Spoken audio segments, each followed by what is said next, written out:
नमस्कार. ज्यावेळी दुपारी एखादं लेक्चर असतं, प्रोफेसर म्हणून माझा असा अनुभव आहे की बरेचसे विद्यार्थी मस्तपैकी झोप काढतात आणि याचं कारण असं आहे की चांगलं जेवलेलं आहे, तुम्ही आताही जेवलेलं आहे, तुमच्यापैकी बरेच लोक छानपैकी ढोरत आहेत.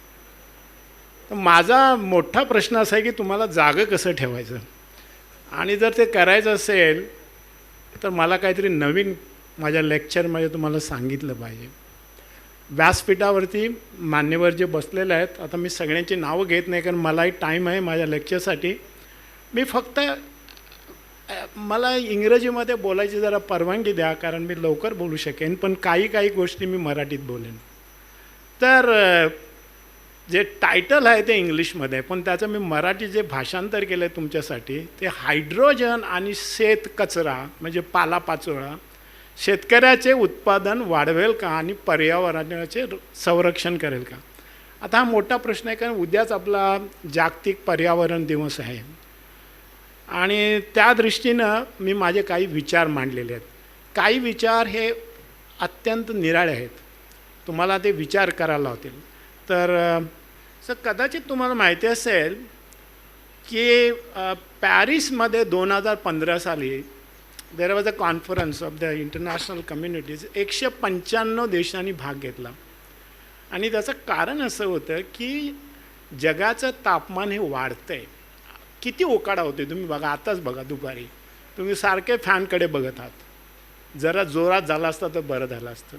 म्हणजे ज्याला क्लायमेट चेंज म्हणतात, हवामान बदल हा झालेला आहे आणि त्याच्यासाठी ही कॉन्फरन्स अरेंज केली होती. त्यावेळी भारतातर्फे प्रकाश जावडेकर गेले होते, मला आठवते. आणि काय ठरवलं की जगाचं टेम्परेचर हे 2 डिग्रीपेक्षा सेल्सिअसमध्ये वाढता कामा नये, शक्यतो 1.5 डिग्री. त्याच्यापेक्षा जास्त झालं तर आपल्याला खूप मोठा प्रश्न असेल. आणि तुम्हाला आश्चर्य वाटेल की त्यावेळी अमेरिकेने याच्यात भाग घेतला नाही.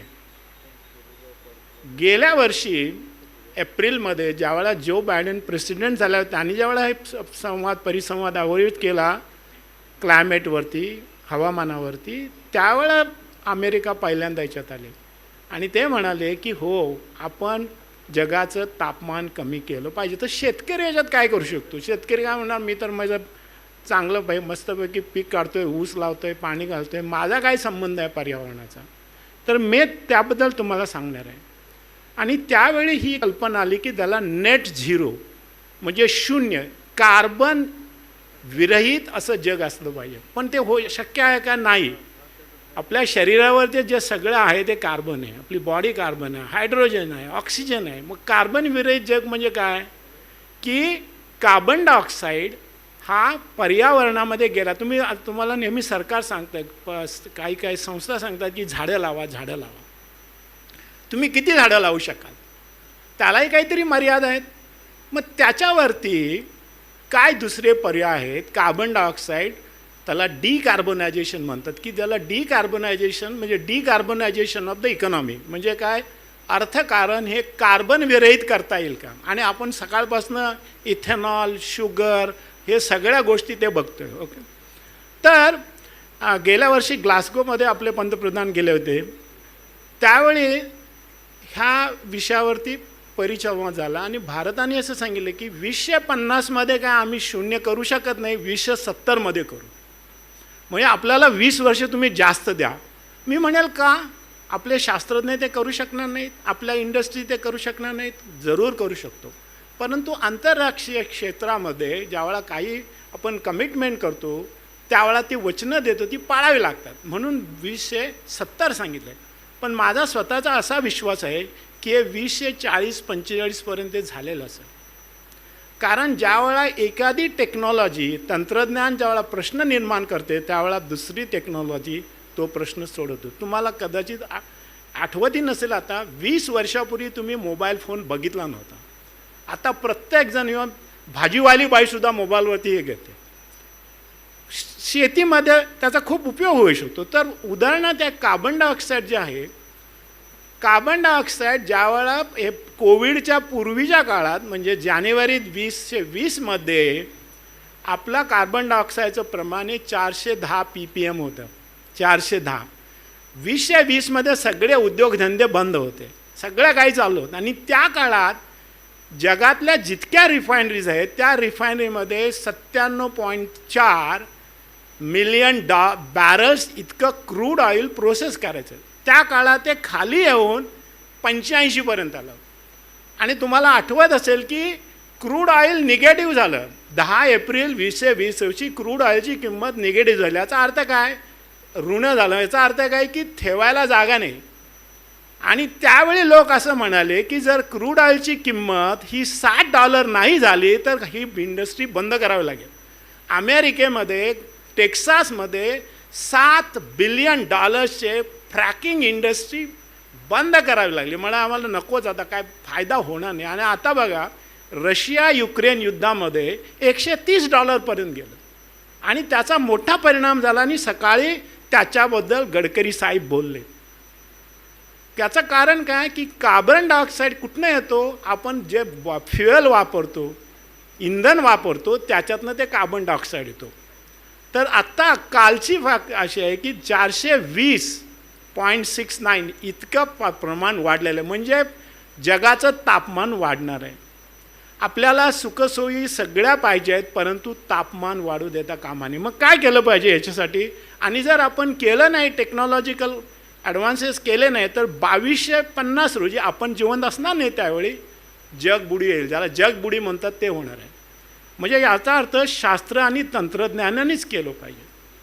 आणि याला कार्बन बेस्ड इकॉनॉमी म्हणतात. आणि तुम्ही हा कार्बन बेस्ड इकॉनॉमीचा एक मोठा भाग आहे.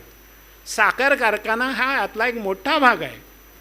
कारण ते रिन्युअलमध्ये येतं. ज्याला नॉन रिन्युअलमध्ये क्रूड ऑइल, कोल, तुम्ही उदाहरणात घ्या, तुम्ही जर कोल घेत असाल, एक वर्षापूर्वी ₹4 किलो कोल होता, आत्ता ₹14 आहे. म्हणजे इंडस्ट्रीचे सुद्धा खूप मोठं नुकसान झालेलं आहे. मग यावरती काय केलं पाहिजे? तर बऱ्याच गोष्टी. आणि याच्यामध्ये ज्याला रिन्युएबल कार्बन किंवा बायोमास ज्याला म्हणतात, त्याच्यापासून आपण काय करू शकतो आणि पर्यावरणाचं तापमानही वाढू करू शकत नाही का, याच्यावरती मी थोडी चर्चा करणार आहे. आणि मी याच्यावर एक खूप मोठा पेपर पण दिला होता सप्टेंबर 2020. बऱ्याच राजकीय लोकांनी, अमेरिका, कॅनडा वगैरे लोकांनी मला त्यावेळी कॉन्टॅक्ट केला होता की हे विचार एकदम निराळे होते. तर आणि आपल्या पंतप्रधान म्हणतात की ते $3 ट्रिलियन आता आपल्याला ती $5 ट्रिलियन इकॉनॉमी करायची आहे. Okay, $3 trillion. तर पहिल्यांदा 3 आपण आहोत का, मग आपण 5चा विचार करू. म्हणजे याचा अर्थ 5 manufacturing of all kinds, mining, service, agriculture एक मोठा भाग आहे. आणि मी याच्यात एक खाली घातलं आहे रिसायकल सेक्टर. रिसायकल हा एक मोठा भाग असणार आहे आपल्या. आणि तुम्हाला ते वाटत नाही. आपण स्वच्छ भारत म्हणतो, स्वस्त भारत म्हणतो, सगळं म्हणतो, आणि कर कचरा बघा इतक्या बाटल्या तिकडे पडलेल्या आहेत. त्या बाटलीवरती जर काय समजा डिपॉझिट असतं, रुपया जरी असतं ना, तुम्ही उचलली असती ती बाटली, कारण तुमचं डिपॉझिट तुम्हाला परत मिळालं असं. फुकटं काही जगात मान्य केलं जातं. जेवण लग्नात तुम्ही गेला आणि फुकट टाळी असते, मलेशियन, थाई, आणि मग तुम्ही जास्त घेत आणि खात नाही. सो जर त्याच्यावरती डिपॉझिट असतं तर हेच प्लास्टिक आपण उचललं असतं. आणि हे प्लास्टिक हे सुद्धा उद्या आपलं इंधनाचं मोठं सामान असणार, हे सुद्धा साधन असणार आहे. हे तर तुम्ही सगळीकडे बघता की शेतकरी जाळतो पाला काचोळा, आणि त्याला काय वाटतं की किडे मरतील, सगळं जरा खत जरा घातल्यासारखं होईल. आणि ॲक्च्युली तसं होत नाही.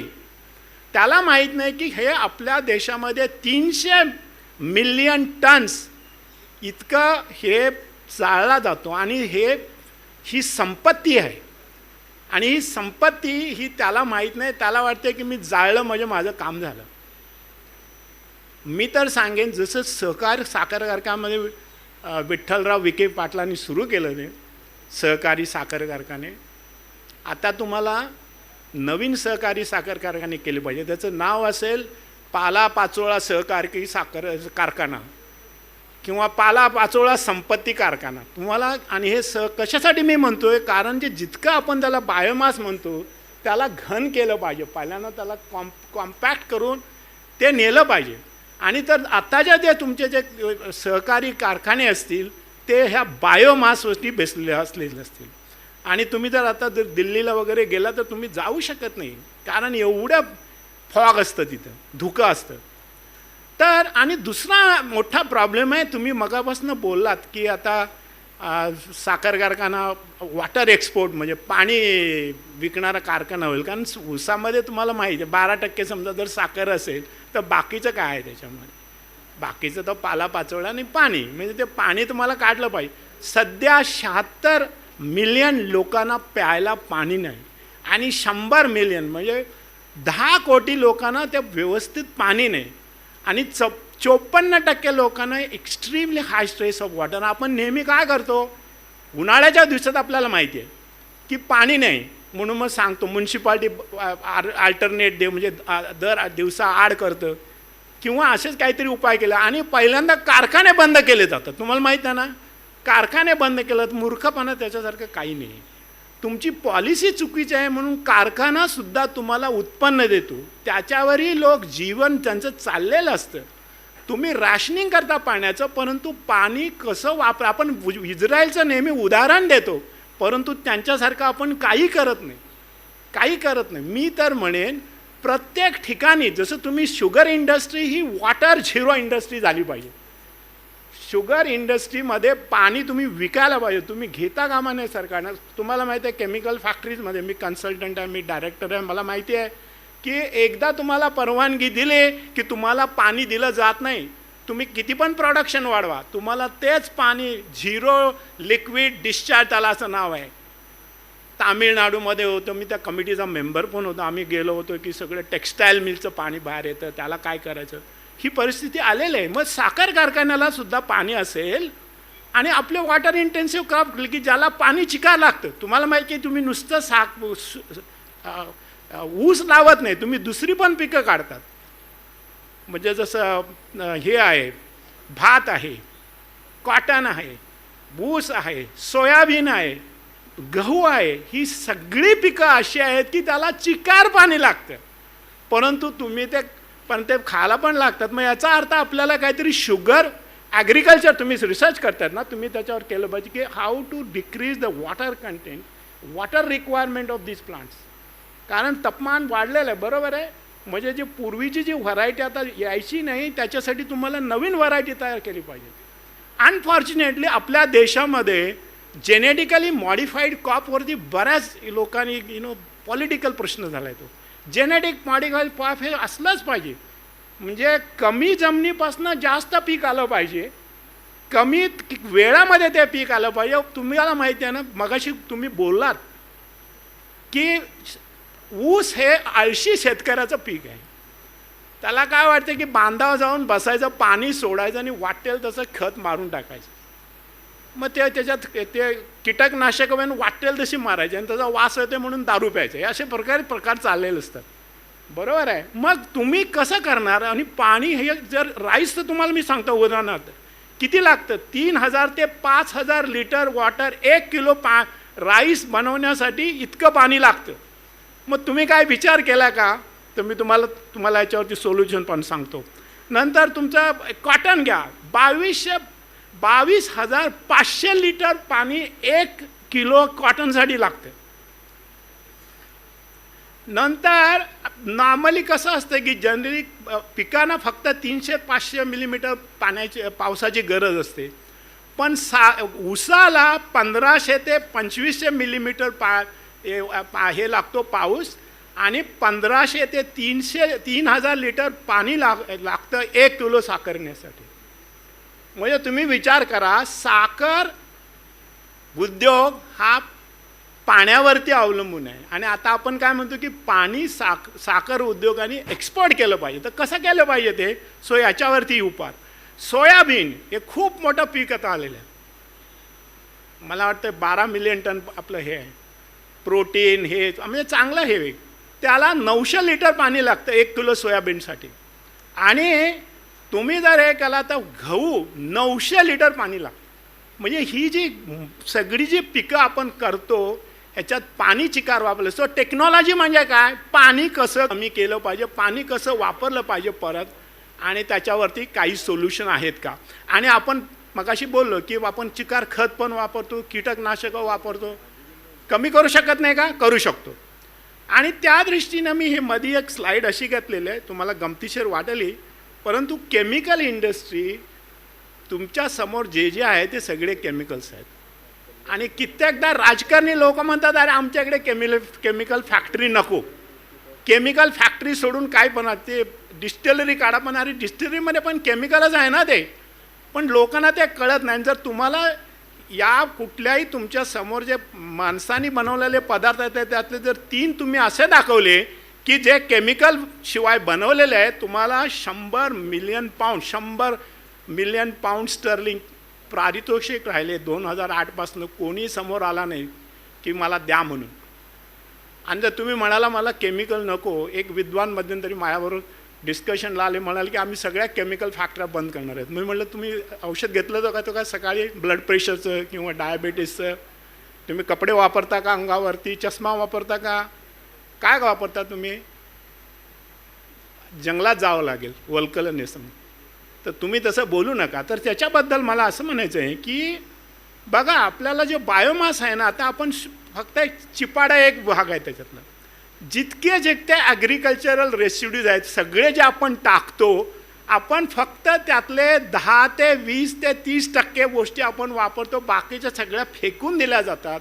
आणि तो हा एक मोठा इन्कम असणार आहे. कारण 2050 रोजी आपल्याकडे पेट्रोल असणार नाही, क्रूड ऑइल असणार नाही, ते संपलेलं असेल. 2050 क्रूड ऑइल असणार नाही.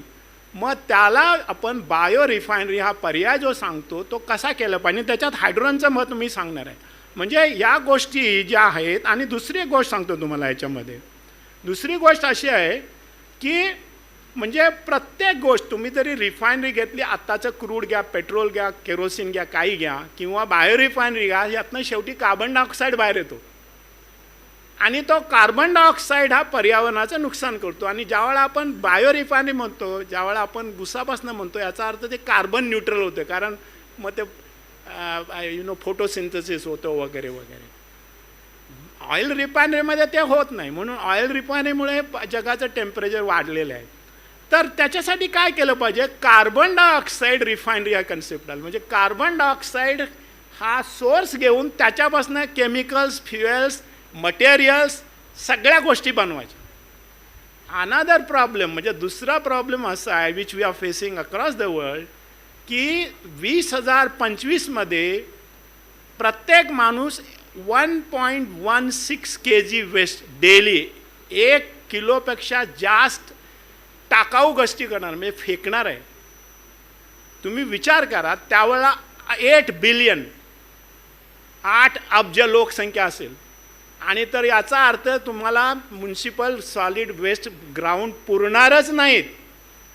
म्हणून आपल्याला हे ज्याला मी मगाशी बोललो ना, रिसायकल हा एक नवीन बिझनेस होणार आहे. आणि तुमच्यापैकी जे तरुण आहे ज्यांना स्टार्टअप कंपनी करायचे, बॅटरी रिसायकल घ्या, प्लास्टिक रिसायकल घ्या, काही पण घ्या, मेटल रिसायकल घ्या, रिसायकल हा मोठा बिझनेस असेल तर तो तुम्ही केला पाहिजे. आणि मग यावेळी सस्टेनेबल डेव्हलपमेंट गोल ज्या केल्या आहेत युनायटेड नेशन्सनं, त्याच्यामध्ये पहिलं काय माहिती आहे ना की 2030 एकही माणूस भुका असणार नाही. 2030 एकही माणूस गरीब असणार नाही. हे कसं जोपर्यंत ह्या टेक्नॉलॉजी आपण वापरणार नाहीत, जास्त पिकं काढणार नाहीत, कमी पाणी वापरणार नाहीत, तोपर्यंत हे शक्य नाही. म्हणून सायन्स अँड टेक्नॉलॉजीचं महत्त्व आहे. तर ज्याला रिसायकल इंजिनिअरिंग म्हणतात, म्हणजे याच्यामध्ये मटेरियल रिसायकल आले, प्लास्टिक रिसायकल आलं सगळं. आणि एकदा मला सरकारी एका IAS ऑफिसरनी बोलावलं आणि म्हणालं, प्रोफेसर यादव तुमचं मत काय सिंगल प्लास्टिक बॅनवरती? मी म्हणलं बंदी कधीही चालत नाही. ज्या राज्यामध्ये दारू बंदी आहे तिथे जास्त दारू विकली जाते, हे तुम्हाला माहिती आहे. तर बंदी कधीच चालत नाही भारतामध्ये. बंदी का तुम्ही करताय की प्लास्टिकमुळे कचरा होतो म्हणून. परंतु प्लास्टिक कसं आलं हो? पेपरला सोल्युशन म्हणून प्लास्टिक आलं. कारण पेपर कशात नाही तो लाकडापासून, तर लाकडांची जंगलांची संख्या कमी व्हायला लागले म्हणून प्लास्टिक आलं. पण प्लास्टिक फुकट मिळायला लागलं तुम्हाला. आणि मी मगाशी म्हटलं तसं फुकट मिळते म्हणून तुम्ही फेकता. जर तुम्ही त्याच्यावरती डिपॉझिट ठेवलं असतं तर तुम्ही परत नेऊन दिलं असतं ते.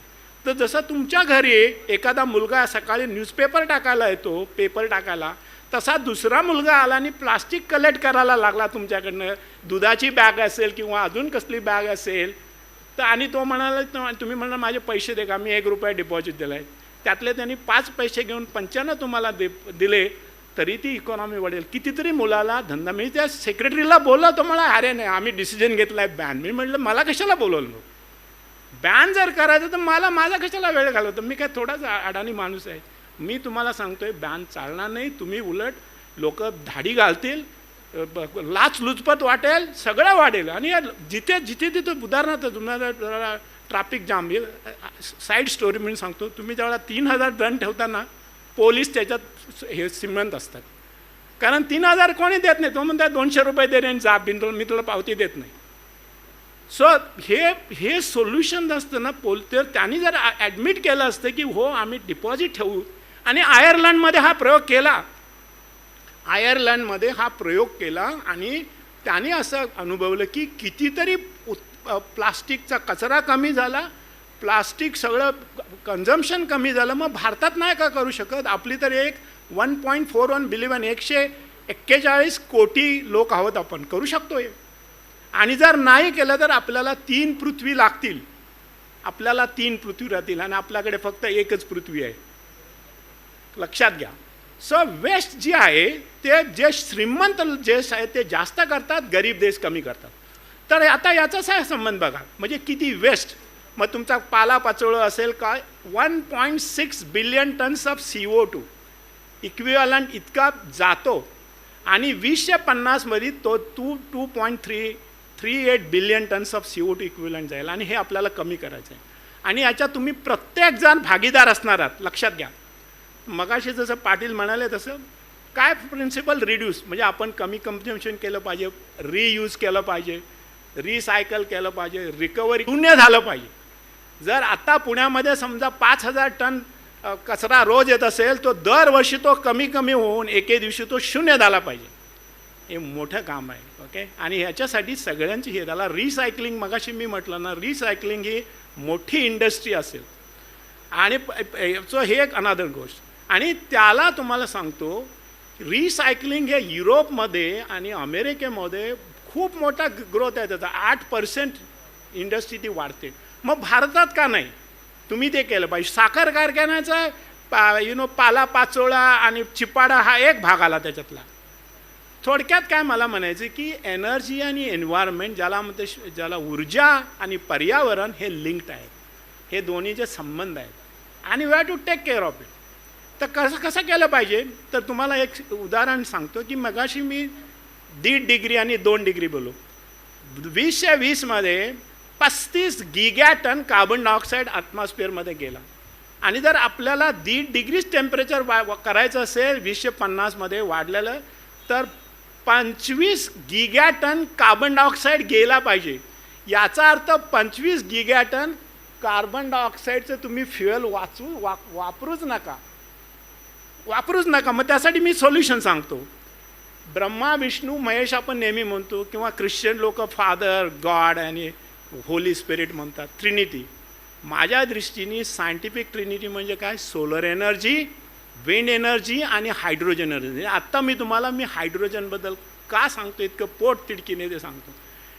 सोलर आणि विंड तुम्हाला फक्त एनर्जी देतील.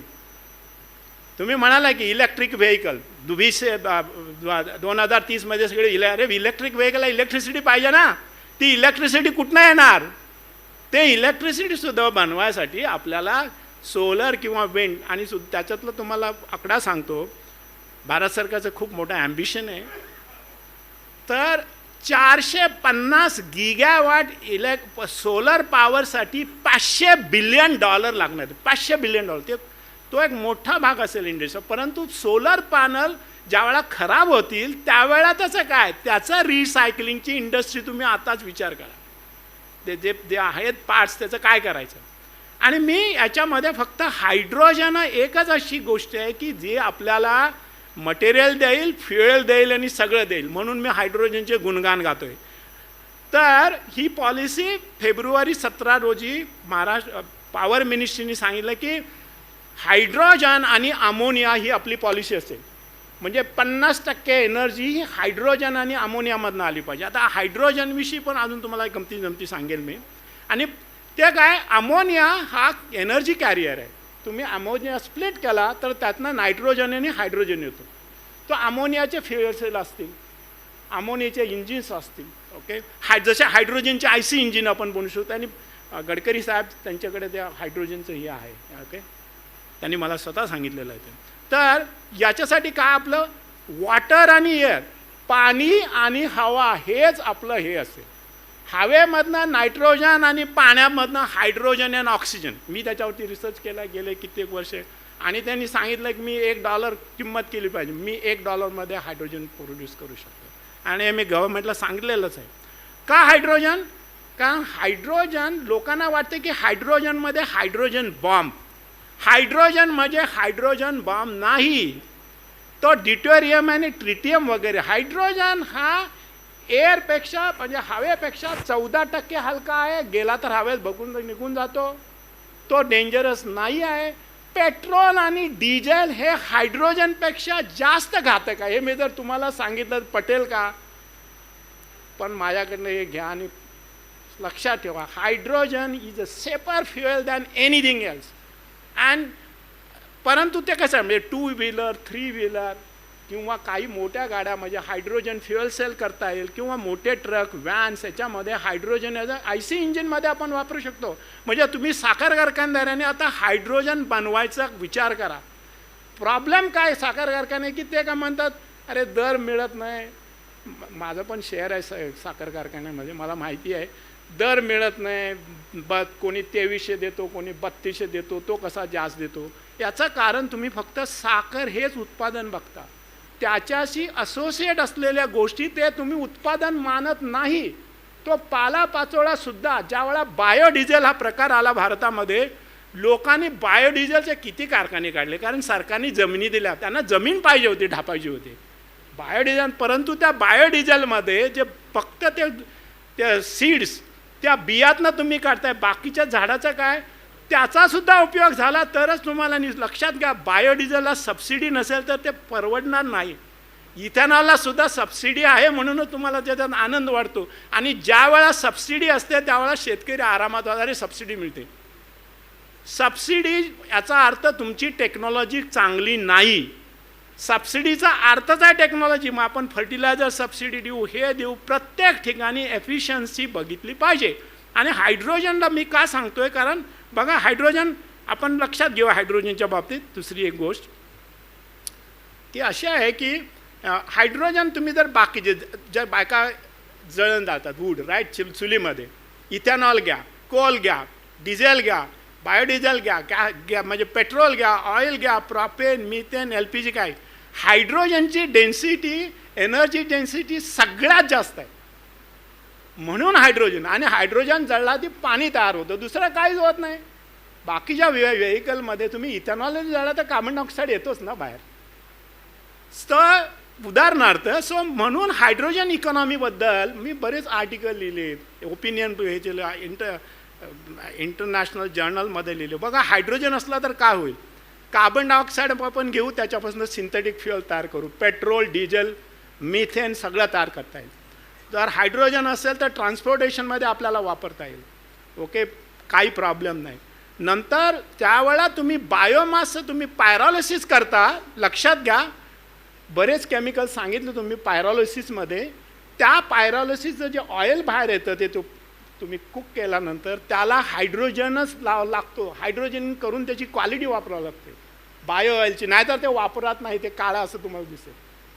तसंच अमोनिया, ज्याला ग्रीन अमोनिया म्हणतो, म्हणजे काय, हा हायड्रोजन पाण्यापासून येणारा आणि नायट्रोजन हवेपासून येणारा NH3 अमोनिया, हा ग्रीन अमोनिया. अमोनिया आपल्याला शेतीला लागतोच, मग नायट्रेट करावं लागतं, युरिया करावा लागतो, म्हणजे तोही ग्रीन भाग असेल पर्यावरण. नंतर metal, steel industry, nickel industry, ह्या सगळ्यात जास्त पोल्युटिंग इंडस्ट्री आहेत. गेल्या वर्षी 106 मिलियन टन स्टील आपण प्रोड्यूस केलं. या वर्षी 120 मिलियन टन करू, आणि 2030मध्ये 2030मध्ये मिलियन टन स्टील भारताचं हे आहे त्याच्यामध्ये. चायना आपल्यापेक्षा पुढे आहे, चीन आपल्यापेक्षा पुढे आहे. आणि एका टन स्टील मागे 2.3 टन कार्बन डायऑक्साईड येतो. जर मी हायड्रोजन वापरला तर मला एकही कार्बन डायऑक्साईड येणार नाही. म्हणजे ती इंडस्ट्री तुमचा हायड्रोजन वापरू शकते. आता त्याच्यामध्ये आणि मग ऑफकोर्स हीट अँड डिस्ट्रीब्युशन आणि केमिकल आणि अलाइड इंडस्ट्री हायड्रोजन वापरतात, पण इतकं नाही प्रमाण. सो बघा, supply chain of green and green आहे. म्हणजे विंड पॉवर घ्या, सोलर पॉवर घ्या किंवा हायड्रो पॉवर घ्या, वॉटर इलेक्ट्रोलिसिस मागाशी बोलत त्यातनं हायड्रोजन यांनी पाणी घ्या किंवा सिंथेटिक अमोनिया घ्या, हे एक होतं. आणि हे सगळं आपण फ्युएल सेल बनवू, पॉवर बनवू, हीट करू, सगळ्या गोष्टी पर्यावरणाचं काही नुकसान होणार नाही. हायड्रोजन त्याच्यातला मोठा भाग आहे. आणि दुसरी गोष्ट अशी की मग अमोनिया कार्बन डायऑक्साईड फ्री. आत्ताचा अमोनिया हा कार्बन डायऑक्साईड फ्री नाही. आत्ता जो आपण अमोनिया बनवतो तो त्याला ग्रे हायड्रोजनपासून बनवतो, त्याच्याबद्दल मी सांगतो. तर हायड्रोजन प्रोडक्शन म्हणजे काय हे बघा, एक म्हणजे ग्रीन हायड्रोजन, जे सकाळी बोलले, तुम्हाला थोडं ज्ञान मी देतो. म्हणजे पाण्यापासून जो येतं त्याला एनर्जी लागते, ती सोलर एनर्जी किंवा न्यूक्लिअर एनर्जी घ्या, त्याच्यापासून येईल तो ग्रीन हायड्रोजन. ब्लू हायड्रोजन म्हणजे तुमच्या साखर उद्योगाला हा चांगला आहे. तुम्ही इथेनॉल असेल त्याचं स्टीम रिफॉर्मिंग करा, त्यातनं तुम्हाला हायड्रोजन मिळेल. ब्युटानॉल असेल त्याचं स्टीम रिफॉर्मिंग करा, हायड्रोजन. पण त्याच्यातनं जो कार्बन डायऑक्साईड येतो तो आपण कॅप्चर केला पाहिजे आणि म्हणून त्याला ब्लू हायड्रोजन म्हणतात. आणि 2050 साली ब्लू हायड्रोजन आणि ग्रीन हायड्रोजन दोनच उपाय राहिलेले असते. त्यावेळी 73% रिन्युएबल एनर्जी असेल, 49,000 टेरावॅट आवर लागेल जगासाठी. त्याच्यामध्ये 25% हायड्रोजनची एनर्जी असेल. आणि हायड्रोजन आपल्याला सगळे केमिकल्स, मटेरियल्स हे सगळं देणार आहे, बायोमासनं आपण जे करणार. आणि जो ग्रीन हायड्रोजन जे आत्ता रिफायनरी वापरते ते natural gas of steam reforming, त्याच्यामुळे जो हायड्रोजन येतो, आत्ताही सगळ्या रिफायनरी हायड्रोजन वापरताच. मग हायड्रोजन आणि किंवा तुम्ही हायड्रोजन याच्यापासून नॅचरल गॅसपासून पण बनवू शकता आणि कार्बन येईल त्याचा एक प्रकार असा आहे. पण लक्षात घ्या, याचा अर्थ 5 शेड आहेत हायड्रोजनची, 5. आणि ह्या 5 पैकी आपल्याला ग्रीनमध्ये घालायचं आणि त्याची किंमत मी तुम्हाला सांगतो. कारण तुम्ही काही जरी टेक्नॉलॉजी डेव्हलप केली आणि त्याचं जर परवडणार नसेल तर ते कोणी घेणार नाही, बरोबर आहे. ते बाकीचं पर्यावरण नंतर तुम्ही म्हणणार. तर ब्राऊन हायड्रोजन सकाळी बोलत होते गडकरी साहेब, तर त्याला कोलपासनं बनवतात, कोळशापासनं. त्याची किंमत $1 ते $2 असते. ग्रे हायड्रोजन नॅचरल गॅस आहे ते $1 ते $2 असते. ब्लू हायड्रोजन जो तुम्ही बनवणार आहात त्याची किंमत $1.5 ते $3 पण असू शकते. आणि ग्रीन हायड्रोजन हा जास्त आहे, आत्ताच्या टेक्नॉलॉजीप्रमाणे $3 ते $7.5 आहे. म्हणजे ग्रीन हायड्रोजनला जर सबसिडी नाही दिली तर ते परवडणार नाही. पण टेक्नॉलॉजी असेल तर तो ग्रीन हायड्रोजन $1 कमी केला जाईल. आणि सो मी जे टेक्नॉलॉजी त्याला ICT मुंबई आणि ONGC एनर्जी सेंटर आम्ही गेले कित्येक वर्ष एकत्र काम करतो आहे. आणि आता आम्ही पायलट प्लांट मोठा गोव्यामध्ये टाकणार आहोत आणि नंतर एका रिफायनरीमध्ये घेऊन जाणार आहोत. तर तो प्लांट जो आहे त्याच्यात बघा, ह्या स्लाईडमध्ये मी सगळ्या गोष्टी सांगितल्या. म्हणजे कशासाठी येईल उपयोगी, मी सोलर एनर्जीचा वापर करतो, मोल्टन सॉल्ट, पाणी, त्यातनं हायड्रोजन, मग कार्बन डायऑक्साईड असेल त्याच्यातनं म्हणजे मिथेन बनवतो, पेट्रोल, डिझेल वगैरे गोष्टी बनवत येतात. बायोमास असेल, वेस्ट प्लास्टिक असेल, काही असेल त्याच्यापासून पण मी फ्युएल बनवू शकतो, हायड्रोजन पण बनवू शकतो, लक्षात घ्या. आणि बायोमासचं हायड्रोजनेशन आणि ऑक्सिडेशनपासून मला चिकार केमिकल मिळतात. आणि एका केमिकलची किंमत $200 ते $1000 पर kg आहे. ती संपत्ती तुम्ही जाळू नका हे म्हणलं, याचं कारण ते आहे की मग आपण याच्यात मिथॅनॉल, बघ मगाशी मिथॅनॉलची इकॉनॉमी बोलले, नीती आयोगचा तो मिथॅनॉल इकॉनॉमीवरती मोठा प्रबंधच आहे. मिथॅनॉल चीप आहे. आत्ता मिथॅनॉलची किंमत $37 किलो आहे आज मार्केटमध्ये. ओके, लिटर नाही, किलो. आणि नंतर मग फॉर्मिक ॲसिड, डायमिथाइल इथर जर कार्बन डायऑक्साईड घेतला तर कशासाठी, LPG आणि डिझेल. तुम्हाला डिझेल असणार नाही, डायमिथाइल इथर तुमचं डिझेल पूर्ण मार्केट तुमचं हे करून जाईल. आणि मग हायड्रोजन फ्युअल सेल झाले, अल्कोहोल बनवू शकतो. ओके, हायड्रोजन वेहिकल, इलेक्ट्रिसिटी, हायड्रोजनपासून इलेक्ट्रिसिटी, आणि नंतर ग्रीन स्टील. मगाशी बोलताना तुम्ही असं बोललात की इथेनॉलची किंमत का वाढते, आणि blending of ethanol, I am giving a solution to you. तुम्ही ब्लेंडिंग करताय याचा अर्थ काय, तुम्ही इथेनॉल डिस्टिल करताय, ॲजिओटॉपिक डिस्टिल करताय, मे बी 100% इथेनॉल येणार, महागडा असतो तो, 96% वाला चीप असतो. ॲक्च्युली तुम्ही जिथे फर्मेंट करता, जिथे तुमची डिस्टिलरी आहे, तो तुम्ही फर्मेंटेशनमधनंच येतात आणि नंतर तुम्ही डिस्टिल करतात. मी तर सांगेन तिथे मी पेट्रोल घेऊन जाईन आणि त्याच्यात एक्स्ट्रॅक्ट करेन आणि ते ब्लेंडिंग करेन आणि ते त्या पेट्रोलवाल्याला विकेन. ते 20 काय 30 काय 40% पण होतं आणि तुमचे एवढं डिस्टिलेशनचे सगळे पैसे वाचतात. त्याच्यावरती तुम्ही रिसर्च करा, कारण ते एक्स्ट्रॅक्शन आहे. दुसरी गोष्ट काय प्रॉब्लेम आहे, इथेनॉलचा प्रॉब्लेम असा आहे की त्याच्यात आपल्याला काहीतरी केमिकल घातली पाहिजे, लोक प्यायला सुरू करतील. पेट्रोल भरायच्या अगोदर इथेनॉल पिणार आणि मग भरणार ती गाडी. सो तेही आपल्याला बघितलं पाहिजे की इथेनॉलचा मिसयूज होता का म्हणे, त्याच्यात घालावे लागतात. मला एकदा आपल्या सुधीर श्रीवास्तवनी विचारलं होतं की सर तुम्ही आम्हाला सांगा की कसं हे थांबवता येईल. आहे त्याच्या ट्रिक्स आहेत, तर ते तुम्हाला करावं लागेल. पण तुम्ही डायरेक्टली इथेनॉल तुमच्या फर्मेंटेशन फ्रॉथमधनं डायरेक्टली तुम्ही एक्स्ट्रॅक्ट करू शकता. तुम्हाला डिस्टिलेशन कॉलमची त्या लांबड्या यायची गरजच नाही, तुम्ही जर तो विकणार असाल तर फ्युएल म्हणून. ओके, सो तो एक महत्त्वाचा भाग आहे. आणि मगाशी सोलर हायड्रोजन पण बोलले, सोलर हायड्रोजन पण आपल्याला बनवता येत आणि त्या गोष्टी पण आहेत. आणि शेवटी मी मगाशी सांगितलं तसं बघा, बायोमास असला तर मी सिनगॅस बनेल, बायो ऑइल बनवेल, झायलोज बनवेल, ग्लुकोज, लिग्निनपासनं फ्युएल, फर्फ्युरॉल अल्कोहोल. मला कोणतरी भेटले म्हणाले की मी म्हटलं फर्मेंटेशन म्हणून तुम्हाला इथेनॉल पण बनवता येईल आणि फर्फ्युरॉल पण बनवता, आणि फर्फ्युरॉल इज व्हेरी एक्सपेन्सिव्ह. फर्फ्युरॉल अल्कोहोल मग चिकार गोष्टी करता येतील आणि चिकार केमिकल बनवता येतील. आणि हे तुम्ही आता जे जाळताय तर शेतकऱ्यांना तुम्हाला सांगावं लागेल, तुम्ही कचरा बाबा जाळू नका, त्याच्यापासून आपण इतकी केमिकल बनवू शकतो. आणि मग त्याच्यात दुसरी इम्पॉर्टंट गोष्ट सांगतो की ज्यावेळेला करतो पायरोलिसिस त्यावेळेला बायोचार मिळते. बायोचार शेतकरी काय करतो, जाळून हे टाकतो. बायोचार काय करते, त्या बायोचारमध्ये आपण न्यूट्रिएंट घालू शकतो, युरिया घालू शकतो आणि स्लो रिलीज. त्यामुळे ते तुमचं खत आहे ते एका आठवड्यात संपण्याच्या अगोदर 4 महिने ते राहील तुमच्या शेतीमध्ये. कमी खर्चात काम होईल आणि बायोचार हा तुम्ही जाळ्याला याच्यापासून आपल्या पायरोलिसिसनं येणार. तर बायोचारमध्ये आपण न्यूट्रिएंट्स घालू शकतो. बघा किती गोष्टी ज्याला ते बायो रिफायनरी तुम्ही म्हणालात, सगळ्या गोष्टी आपण करू शकतो. पण ह्या सगळ्यामध्ये hydrogen is the main thing. Hydrogenation reaction करून आपण या सगळ्या, आणि हे माझ्या लॅबोरेटरीमध्ये आम्ही केलेले आहेत, बरेच बायोमास बेस्ड केमिकल्स बनवलेले आहेत. हे बघा, हे बायोचार असं दिसतं. आणि हे बायोचार आहे ना, याच्यात मोल्टन युरिया घातला की तुम्ही ते खत म्हणून वापरू शकता. मग तुम्हाला ते ड्रोनमधनं स्प्रे करायची पण गरज नाही. तुम्ही ह्या गोष्टी करू शकता. कमी खर्चात होईल आणि जास्त वेळ वाढेल, कारण त्याला कंट्रोल रिलीज, ड्रग जसा असतो तसा कंट्रोल रिलीज फर्टिलायझर हे कम होऊ शकते. आणि म्हणून मी मगाशी म्हटलं की वेस्ट बायोमास कोऑपरेटिव्ह तुम्ही स्थापन करायच्या. आता मी तुम्हाला सल्ला दिलेला आहे, तर पुढल्या तुमच्या AGM जनरल बॉडीमध्ये म्हणा, अरे आमच्याकडे कधी होती ही सोसायटी, कचऱ्याची सोसायटी आपण करूया म्हणा. आणि मग हे सगळ्या कुठल्या पण गोष्टी असतील, बायो इथेनॉल असेल, आता first generation, second, fourth, algae वगैरे सगळे बनवतात. आणि ICTमध्ये आम्ही हे टेक्नॉलॉजी डेव्हलप केलेलं आहे, तुम्हाला माहिती आहे की कसं करायचे.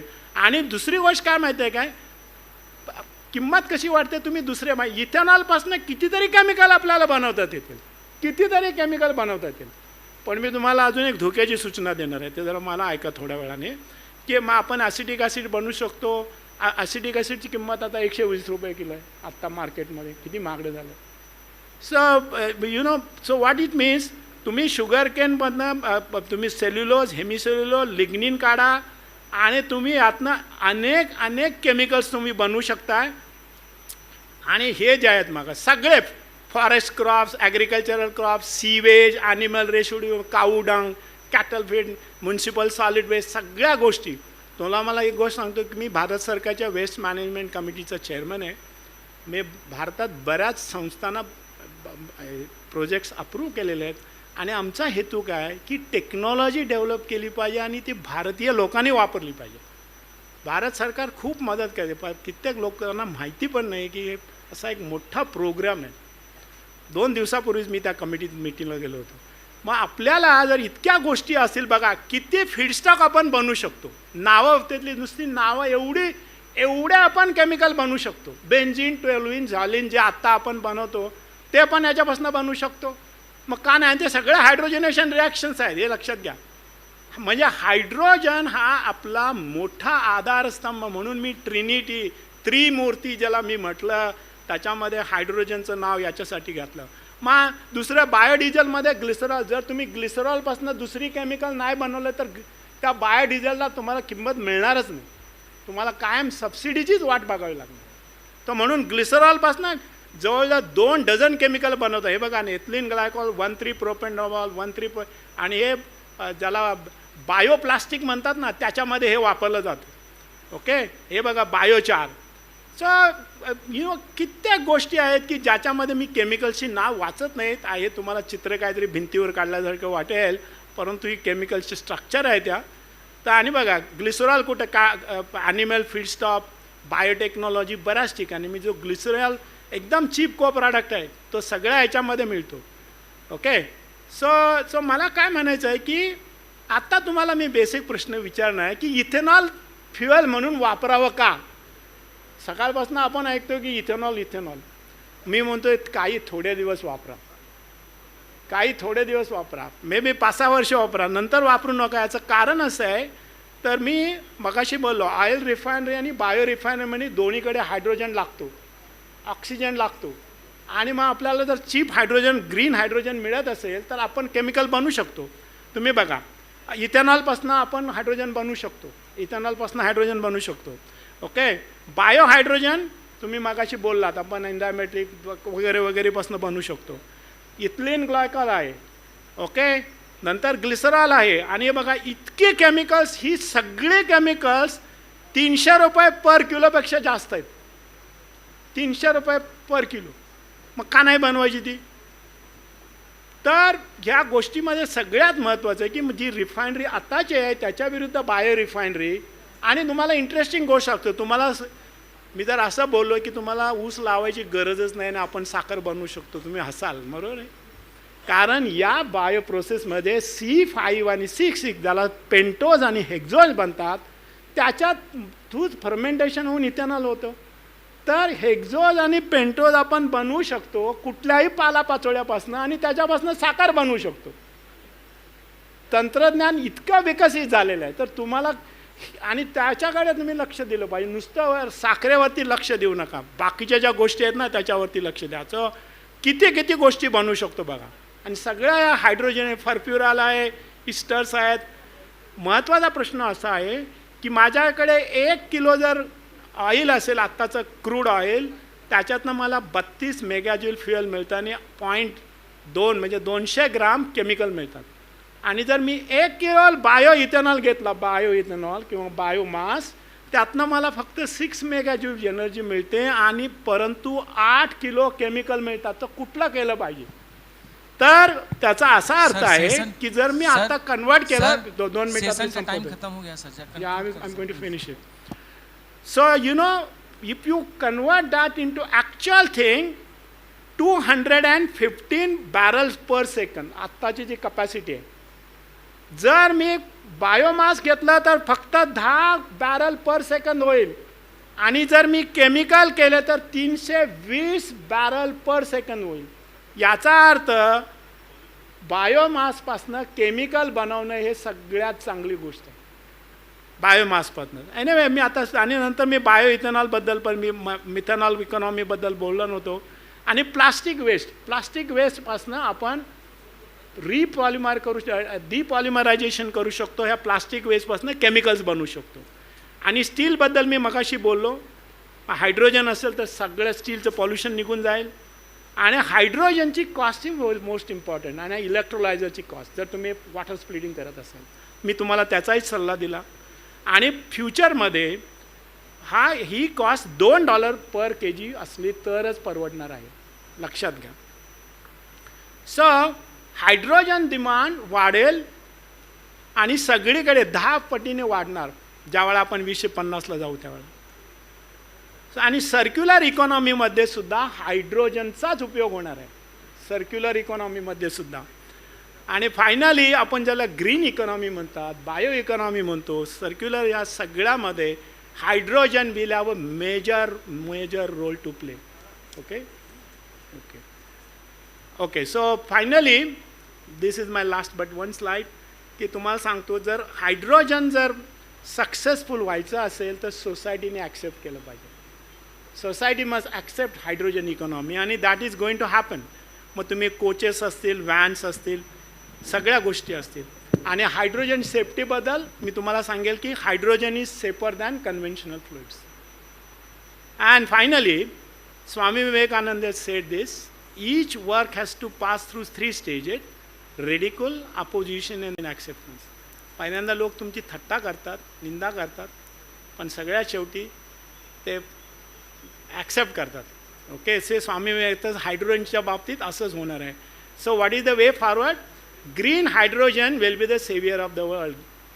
हरित हायड्रोजन हा जगाचा त्राता असेल. कार्बन डायऑक्साईड हा ॲसेट असेल. Farmers can enhance their income by using agri waste and proper water management. शेतकरी त्यांच्या पालापाचोळ्यापासून श्रीमंत होतील, नुसत्या साखरेवरती नाही. नवीन कोऑपरेटिव्ह तुम्हाला बनवावे लागतील बायोमास रिफायनरीज आणि हायड्रोजन प्रोडक्शनसाठी. आणि hydrogen economy should be adopted by government of India. आणि माझी प्रोसेस जी $1 आहे, it is one of the very promising process. Okay, thank you very much.